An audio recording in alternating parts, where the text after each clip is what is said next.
2 միլիոն համարյա դոլար եմ ծախսում դպրոց կառուցելու համար։ Հիմա այդ թալանը, ինչ տարբերություն թալանում ես, թե վատնում ես։ Դե ինչ, կարծում եմ ավելի քան ակնհայտ է, թե ինչ նպատակ է հետապնդում դպրոցաշինության դեմ իրականացվող այս արշավը, իսկ նպատակը շատ ավելի պարզ է ու հստակ, այս մարդկանց պետք չեն կրթված քաղաքացիներ, որոնց չեն կարող համոզել ընտրություններին 5000 դրամի դիմաց քվեարկել իրենց օգտին, այս մարդկանց պետք չեն կրթված քաղաքացիներ, որոնց չեն կարող համոզել գրոշների դիմաց աշխատել իրենց գործարաններում, եւ ավելի քան ակնհայտ է, որ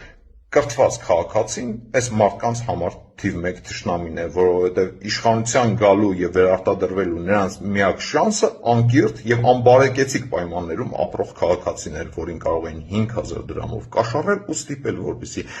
վաճառի իր ձայնն ու ընտրություններին քվեարկի իրենց օգտին, բայց ուզում եմ հիասթափեցնել այս շրջանակներին պարզ պատճառով, որ կառավարության նախաձեռնած եւ այսօր իրականացվող 300 դպրոց 500 մանկապարտեզի շինարարությունից հետո իրականացվելու է հաջորդ 300 դպրոց 500 մանկապարտեզի շինարարությունը։ Հայաստանում դպրոցների եւ մանկապարտեզների շինարարությունը շատ ավելի մեծ ու լայն թափ է ստանալու։